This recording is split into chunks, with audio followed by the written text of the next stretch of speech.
on an auspicious day. Somehow I'm here with all of you on such an auspicious day. We're going to hear some of the glories of Akshaya Tritiya. And here's from Hari Bhakti Vilas. Some of you who are a little newer, you may not know what is Hari Bhakti Vilas. It's a composition primarily by Sanatana Goswami, and one way to describe what it is, it's a how-to manual. How to do everything that Vaishnavas do. So, how to observe Akshaya Tritiya is the section that we're reading from Hari Bhakti Vilas.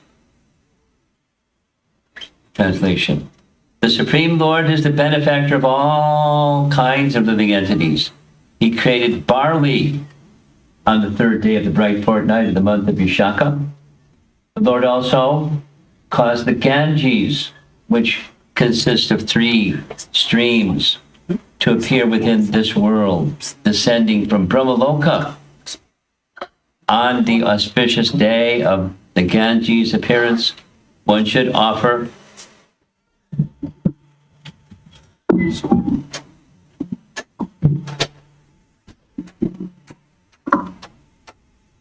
That's okay. Just let it settle. One should offer a yajna by offering barley as an oblation, like, swaha, and into the fire goes the barley. And should also worship Lord Vishnu by offering barley items. One should give barley in charity to the Brahmanas and give them food made with barley also. Barley has a special place on Akshaya Tritiya. On the third day of the bright fortnight of the month of Vishaka, Treta Yuga began. Religious principles started, and the Pravriti Marg was begun. Because this particular day is very dear to Lord Hari, it is known as Akshaya Tritiya. Whatever pious act one performs on this day, such as taking holy bath, giving charity, offering tarpana, which is offerings to the demigods, or shraddha, doing japa, or chanting mantras, gives inexhaustible results. Those who perform the worship of Lord Vishnu with barley on this day will perform shraddha to the forefathers and are certainly recognized as Vaishnavas, and their lives are glorious. So that's an introduction to Akshaya Tritiya. Now here's a short list of special features of this particular day. It's the appearance day of Lord Parashuram.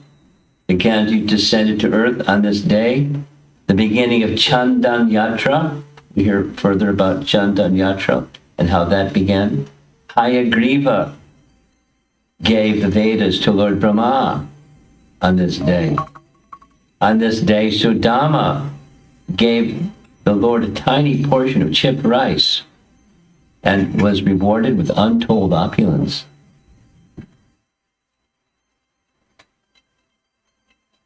From Krishna book. If the devotee offers something to the Lord, it acts for his own interest, because whatever devotee offers the Lord comes back in a quantity 1,000,000 times greater than what was offered. One does not become a loser by giving to the Lord. One becomes a gainer by millions of times. This is in relation to Sudama giving some chipped rice. Draupadi was protected by Krishna twice on this day. Once, when he provided her an unlimited sari at the dice game, and when she needed to provide food for Durvasa Muni, Krishna took a fragment of spinach from her pot and satisfied the hunger of all the sages. So now there's some images to go along with the narration. We all recognize who that is, the bloodied chopper in his hand, where she has many arms. and he's chopping the Kshatriyas 21 times throughout all of India because Kshatriyas had killed his father, cut off the head of his father. Phew. So, although he was Brahmana born, he was transcendentalist, and he took responsibility to chop the miscreant kings. There we find a nice painting of Lord Vishnu, Mahavishnu specifically, and he is to be worshipped, specifically mentioned in the scriptures, as we heard from Hari Bhakti Vilas, and worshipped by yajna and offering barley into the yajna. There's a tradition, not especially a scriptural one. When worshipped on this day, Lord Vishnu fulfills the desires of his devotees, and the goddess Lakshmi bestows upon these devotees wealth and prosperity. So some persons are anxious for wealth. I've seen it. People are anxious for wealth. Of course, the devotees in the room are quite relaxed on that topic, but some people are really anxious for wealth. And so this is a very important day for such people, because they want millions of times more than what they offer in the yajna. On this day, there are three branches, as we heard from Hari Bhakti Vilas. 3 streams of water came pouring into this world, into the material world, according to the passage that we heard from Brahmaloka. Now there's further details in different scriptural reference places. When Vamana poked his hole through the covering of the universe, it fell to the upper planetary regions, not specifically to Brahmaloka, but then brought down again in this particular way. And Lord Shiva, Ganga agreed to descend, but she was concerned that when the Ganges water falls, everything will be destroyed. You have to have a very powerful place to capture this descent of the Ganges. So Lord Shiva agreed to be that person. Bhagirata persuaded him, and he performed that nice service. Vyasadeva commenced dictating Mahabharata to Ganesh on Akshaya Tritiya. Draupadi, who all know the story. There's some first-timers here, but is there any persons who are a little on the new side and you're not so sure what this picture represents, how Draupadi was protected, or you all know? If you all know, then I can ask any one of you can narrate the story, right?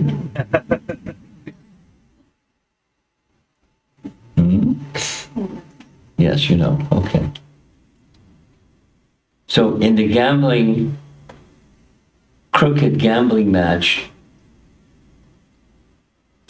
there's Duryodhana, and Karna also wanted to see, because he wanted to get back at Draupadi, because Draupadi didn't permit Karna to take part in her Swayamvar. And he knew he would be victorious because he's such a good marksman. So he wanted to get back. So when everything was lost, including their queen, all the 5 brothers over there on the right side of this painting, they lost all their weapons and their jewelry and their clothing. You see piled up at the base of that stage. There's Dhritarashtra, the blind king, and the wicked associates of Duryodhana. They were appreciating everything. Bring Draupadi, she's ours. Strip her naked because she's ours. What a terrible bunch of people. And she's powerful. Draupadi she's a princess, or what became the queen, the wife of the 5 Pandavas, but she was a powerful lady. She won sock and she knocked Jayadratha to the ground. Sacco. She was a tough lady. But Dushasana was stronger, and he was able, she tried to hold on to her, you know the story. She tried to hold on to her sari and with one hand. It wasn't working. So she raised both hands in the air and called out very loudly for Krishna. And Krishna heard her all the way from Dwarka. Krishna came very swiftly and provided unlimited sari to protect the privacy and sanctity of Draupadi. Now that big offense has its consequence. One who offends a great devotee is going to have problems. Offend a small devotee, you're going to have problems. Offend anyone, you're going to have problems. What to speak of Draupadi? So they had a major problem. On this day, Yudhishthira and Draupadi received the Akshaya Patra from the sun god. And there's some nice history connected with this. The history is they would be in exile, and from time to time, being in exile, they would have visitors. What to do? Yudhishthira worshipped the sun god, and the sun god provided this pot.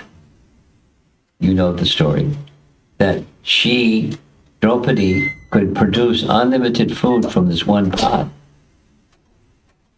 Now most cooks can't do that, but Draupadi could do that because of the gift from the sun god. So that Patra, or that vessel, was used for that purpose. And you know the whole story. Just do a little slowly. One time, this is after some time, the Pandavas are in the forest, and Durvasa Muni came to visit Hastinapur. Now most people, when Durvasa Muni's around, Durvasa Muni. But Duryodhana was a good host. He hosted him so nicely.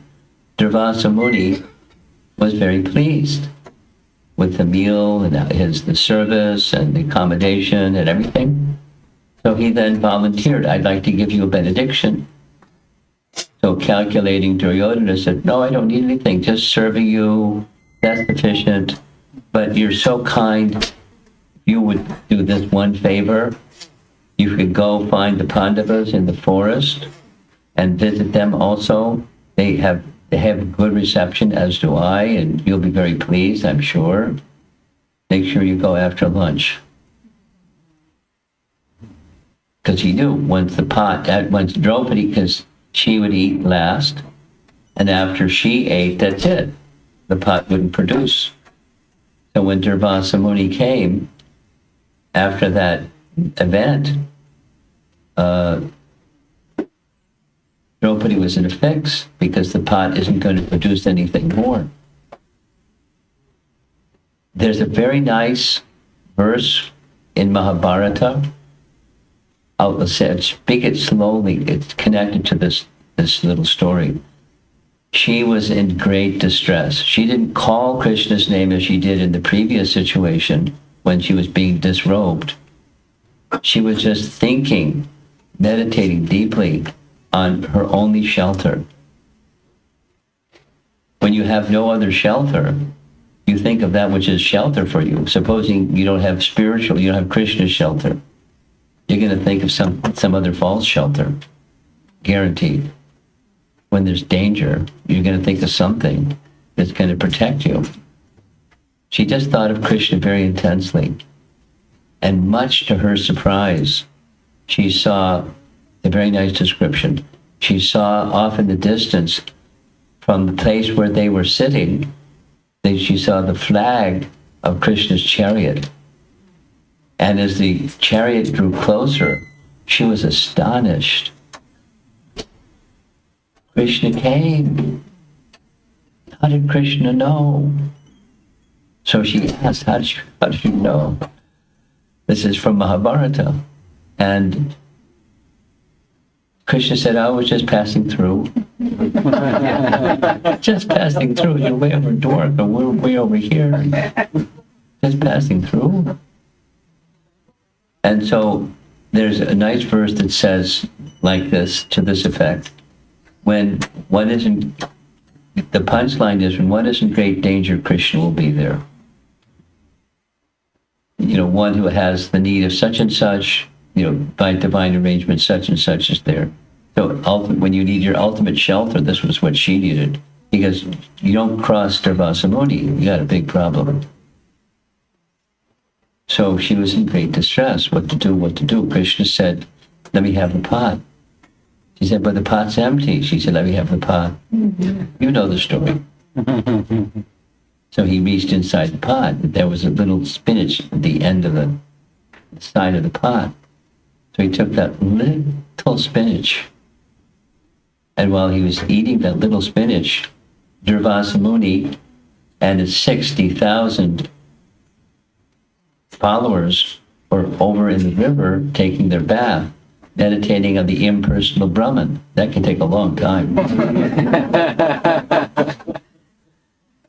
So when he came back, he was Durvasa Muni, was full.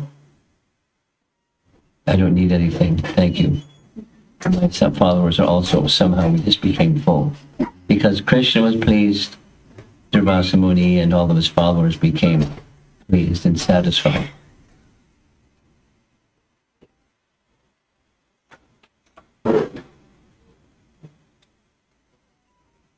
We also heard that it's on this day, Akshaya Patra day, that Sudama, after visiting Krishna, here we see a nice BBT painting. Look closely at the painting.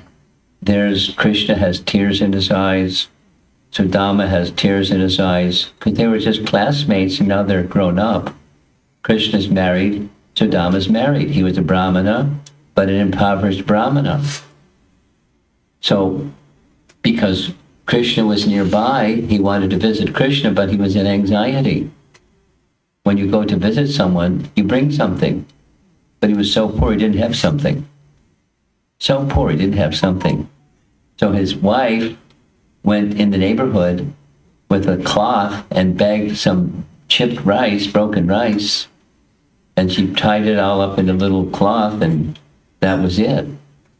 He carried this little cloth with some uncooked broken rice. So when it was, all this scene was over, the two associated, remembered one another, their queens in Dwarka in the background, observing all this. And then it came time for him to leave. So Krishna asked, what gift have you brought me? Because he knew, he's omniscient. Well, I don't have anything, because he had the cloth behind his back and he didn't want to show it. And Krishna saw it and he snatched it and took some rice. Oh, this is so good. Uncooked, broken rice. Yummy. And then, of course, he reached for a second and Rukmini grabbed his hand. This isn't fit for you. But he had eaten a little bit, and because he had eaten a little bit, you know the story, he continued going back to his house, a little shanty, a little grass hut that had more holes in the roof than it had grass. And he was thinking, Akshaya Patra thought, Krishna is so kind. He's so kind. He knew that I brought something, but he didn't ask, because I don't have anything to offer him. So, I was so embarrassed he didn't even ask. And when he went back, he didn't see his house anymore. He saw a big palace, and like, what? That's where my house is, but it's not my house anymore. It's a palace. And some lady came out of the palace. Didn't recognize her. Oh, I'm your wife. But you're dressed so nicely. I don't know. I thought that you asked for Krishna, and Krishna gave you, and so it's Akshaya Patra or Akshaya Tritiya. So then he understood. Krishna is very kind. So having nothing, Krishna is very kind. Having something, Krishna is very kind. Nice lesson. Whatever it is that one has, Krishna is very kind. Whatever one doesn't have, Krishna is very kind. Because he's very kind. It's a very nice pastime. Very nice lesson. Here's a nice BBT painting of Hayagriva. There are different circumstances. In this particular circumstance, the Vedas had been stolen from Lord Brahma by Madhu and Kaitava, and the form of Lord Vishnu that's depicted here, you see four-armed form. This is Hayagriva. He finished Madhu and Kaitava and rescued the Vedas. Now, when he gave the Vedas, it wasn't in a bound book like this. There's sound. But it's a nice way. How are you going to depict sound? So it's depicted as a book. The Vedas were then handed over to, again, returned to Lord Brahma on this day, Akshaya Tritiya. Now, connected with Akshaya Tritiya's Chandana Yatra and Mahabharata, has some history about how it was begun, Chandana Yatra. So here's a painting of Yudhisthira, pictured on the right, as a Brahmana, disguised as a Brahmana, and he was known by the name Kanka. So there's the king Virat, and on this particular occasion, from Virat Parva, there's a Gyata Vas, or the residence for 1 year, when the Pandavas were supposed to be incognito. But after that 1 year, there's circumstances how he found out. He put 2 and 2 together and came up with 4. When Arjuna rescued, there's details, Arjuna rescued the cows, many things happened. He came to know, the king came to know, these aren't just 5 brothers. They're the Pandavas. And because Virat was a great devotee of Krishna, he took the opportunity to ask Yudhisthira to help him get darshan of Krishna. It was in the middle of the hot summer. So Yudhisthira instructed him that he should organize a boat festival in Krishna's honor. And Krishna and Balaram came to bless the king. It is said at that time that Maharaj Virat smeared sandalwood paste on their bodies to help cool them off. Their bodies means the Lord's, Krishna Balaram. In Puri, it is said that Chandana Yatra festival commemorates the devotion of Maharaj Virat for Krishna Balaram.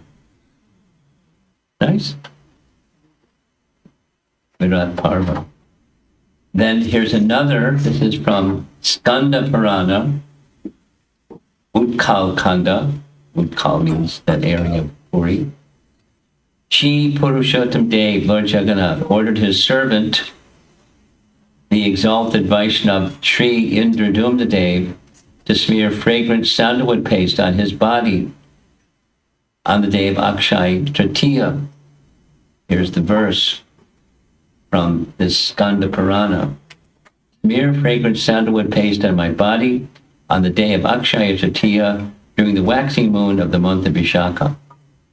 That's today.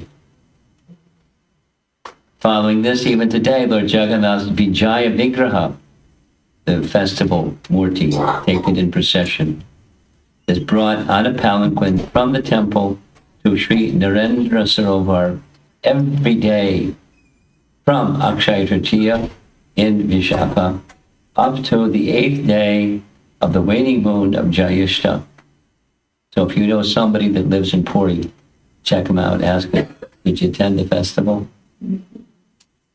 My understanding is the festival, we're observing today, they're observing tomorrow. That's my understanding of how the Vaishnava calendar works. At least this time around. During the Chandana Yatra, Madan Mohan Dev enjoys both festival pastimes in the lake along with his ministers headed by Gopinath and Mahadev. Chaitanya Bhagavat is the source for this reference. And here's a festival, Rath Yatra festival, of course, with the 3 carts. And then there's the deity, Madan Mohan Utsav Murti, very small, but for festivals, he comes out of the temple and participates. Here is being taken on a palanquin to Narendra Sarovar, and there's the boat festival at Narendra Sarovar, and the deity is the guest of honor. And, the big kirtan, so forth and so on. Many nice paintings, or photographs of this festival. There's a lot of people observing the festival along this side, and it goes on into the night. Very nice way of honoring the Supreme Lord. Now here they're coming back in for the landing. On this day, Chaitanya Mahaprabhu, with his associates, they also engaged in water sports in Narendra Sarovar. The description in Chaitanya Charitamrita is very nice. Who splashed who, and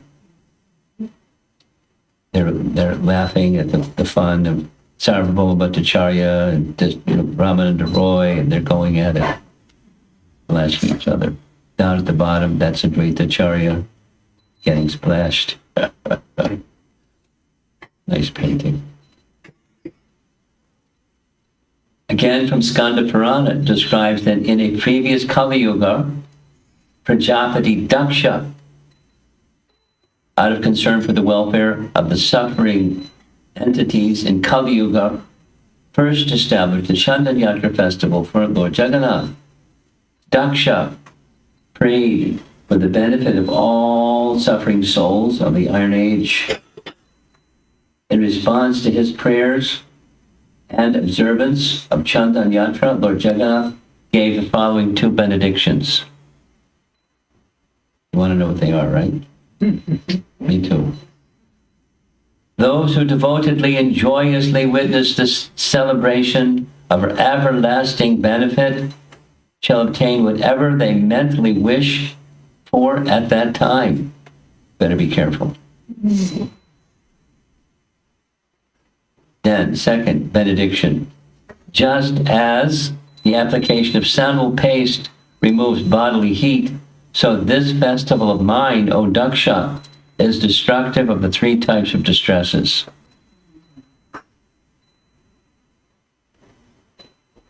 So Puri sounds like a good place to be on Akshaya Tritiya. Now there's another event. Those of you that have been around for a while, you recognize where this place is. What is this place? Ramuna. Ramuna. This is the temple where Lord Chaitanya remained here for one night as he was very eager to receive remnants of the Gopinath deity, Shirakora Gopinath. Having heard the narration from his spiritual master, Ishwara Puri, of what had once happened here.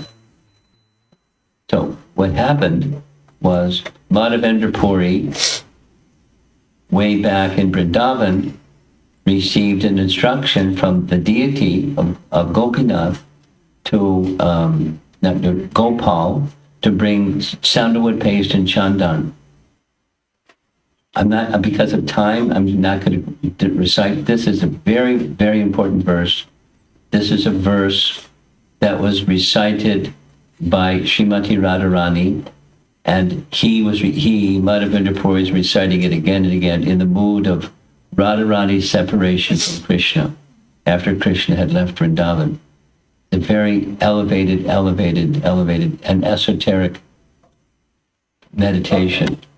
And this is a verse that he meditated along with the Hare Krishna mantra, but this verse specifically, O my Lord, O most merciful Master, O Master of Mathura, when shall I see you again? Because of my not seeing you, my agitated heart has become unsteady. O most beloved one, what shall I do now? Vipralambha in a capsule. So, beginning from Madhvacharya down to the spiritual master of Madhavendra Puri, This is Prabhupada's purport. The Acharya named Lakshmipati, there was no realization of devotional service in conjugal love. 3. Madhavendra Puri introduced the concept of conjugal love for the first time in the Madhvacharya Sampradaya. And this conclusion of the Madhvacharya Sampradaya was revealed by Chaitanya Mahaprabhu when he toured South India and met the Tattvavadis, who supposedly belonged to the Madhvacharya Sampradaya. Prabhupada's purport. So the deity took the form of a cowherd boy and brought him a pot of milk because Madhavendra Puri was observing a certain type of sannyas, Paramahansa sannyas, where he would not go begging door to door for alms. Rather, if someone brought him something, he would accept. And so he was fasting for some days in Vrindavan, and right near on the backside of Govardhan Hill, that's where the cowherd boy came and gave him a pot of milk. When Madhavendra Puri saw the beauty of the young boy who had approached him and heard his sweet words, he forgot all hunger and thirst. He took the milk and drank the milk, and then the boy showed Madhavendra Puri the bush in his dream, appeared in his dream, same boy, Gopal. I reside in this bush, and because of this, I suffer very much from severe cold, rain, winds, scorching heat. Please bring people of the village and get them to take me out of this bush. Then have them situate me nicely on top of the hill. It's authorized. Go on the hill, Govardhan. We don't do that. So that's in his dream. Same Gopal. And then sure enough, in that same bush, there's the deity of Gopal. And he situated the deity up on the hill, performed Anukut, and day after day after day after day for a long period of time, all the villagers came and brought their items of rice and chapatis and milk, dairy products, and so forth and so on.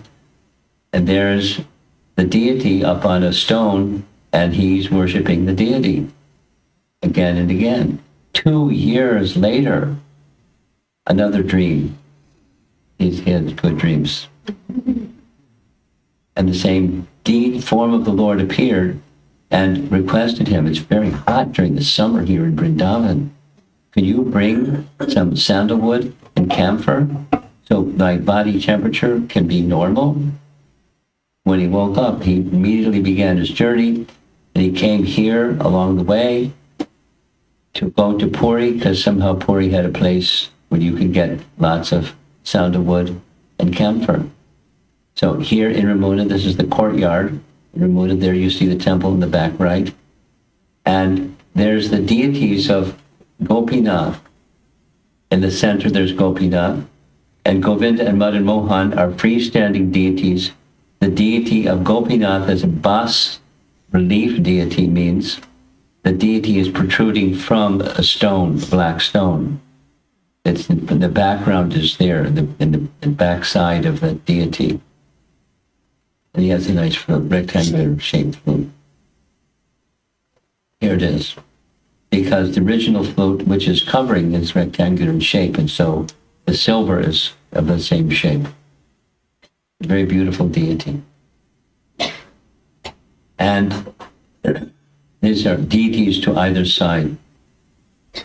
So he heard that this deity is celebrated, Gopinath is celebrated because they offer him every day some pots of sweet rice or kheer. So he was thinking, Madhavendra Puri was thinking, oh, if I could taste this, then maybe I can make the very same preparation for my deity Gopal when I return back to Vrindavan. And then he rammed his head and said, why am I doing? The offering hasn't even been made yet, and I'm thinking to enjoy the offering before it's been completed. What a bad person, what an offender I am. So he left the temple, he went behind the temple. There's a kind of a picnic area behind the temple, and underneath a tree, he took rest. But the deity knew his mind. The deity had stolen some sweet rice and hid the sweet rice behind his cloth. So when the pujaris took the sweet rice away, they missed that one. And that night, another dream, the pujari had a dream. Hey, pujari, I stole some sweet rice for Madhavendra Puri. You didn't see. I hid it behind my cloth. Make yourself clean, go on the altar, get that kheer, and find Madhavendra Puri. Make sure he gets this kheer, because I want him to taste it, so he can make some for his deity, Gopal.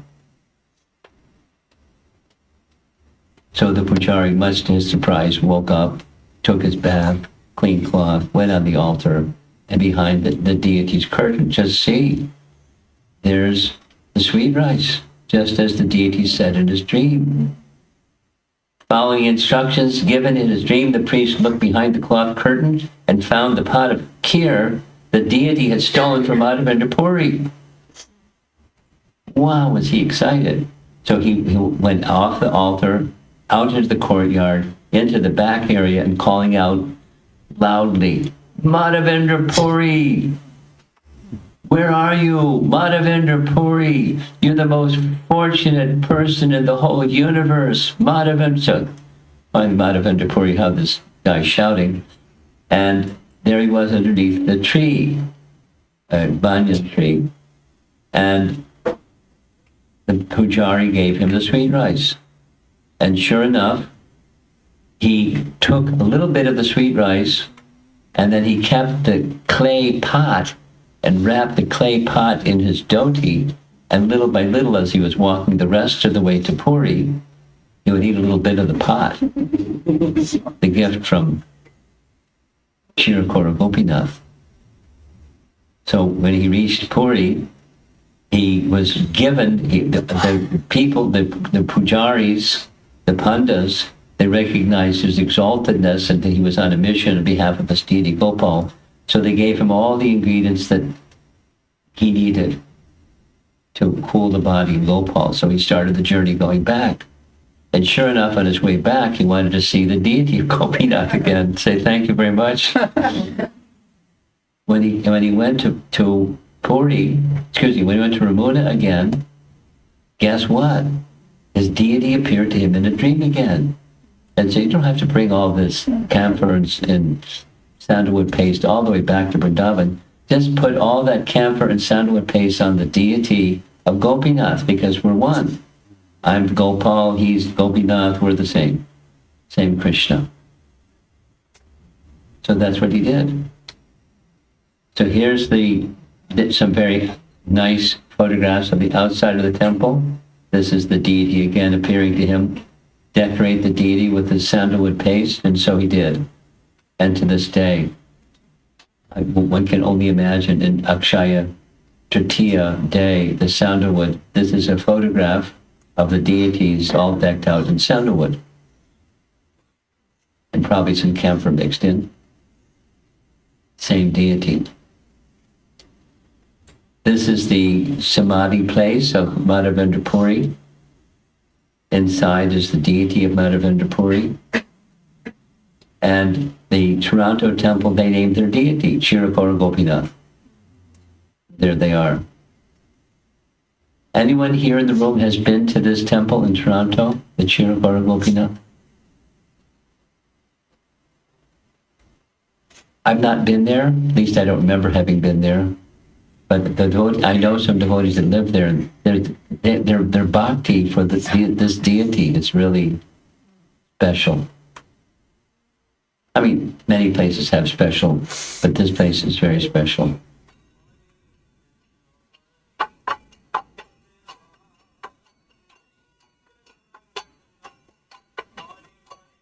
It's Indra. And this is the deities in Vrindavan.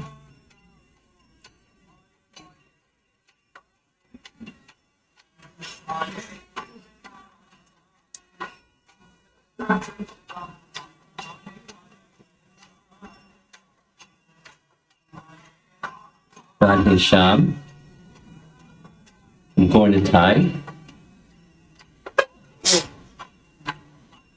Different years, they have different colorations of the sandalwood paste.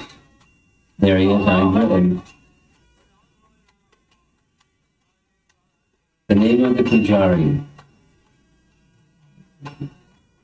Mukundadatta. Mukundadatta?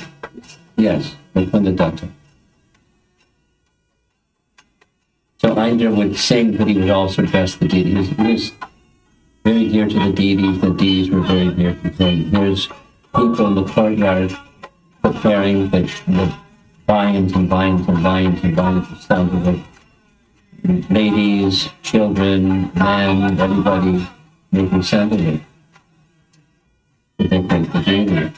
The paraphernalia that is used in the worship of the deity is also covered with sandalwood. There's a Mayapur. This is the same festival where Chandana Yatra on this particular occasion. Somebody's home deities decorated very nicely with sandalwood paste. In Simhachalam, anyone here from that place? No. Has anyone seen the place? It's up on a hill, Simhachalam.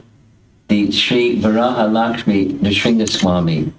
You see in the painting, there's a smaller deity because they put layers and layers and layers and layers and layers of chandan on the deity because the deity told the pujaris, it's really hot, pull me down, put sandalwood paste.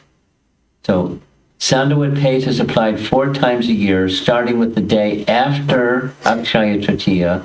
On Vishaka Purnima, another 120 kgs of chandan is placed on his body. Then again. That's a lot of kgs of chandan. And you want to see how small the deity is?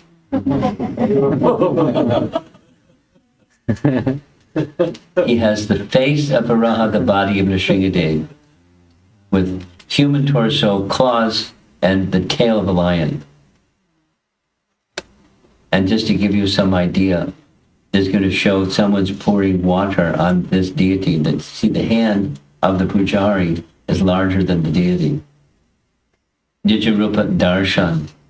Once a year, they clear away all the chandan, and they can see this original form of the deity. There's a reference where you can go and see it. There's the deity. There's the pujari.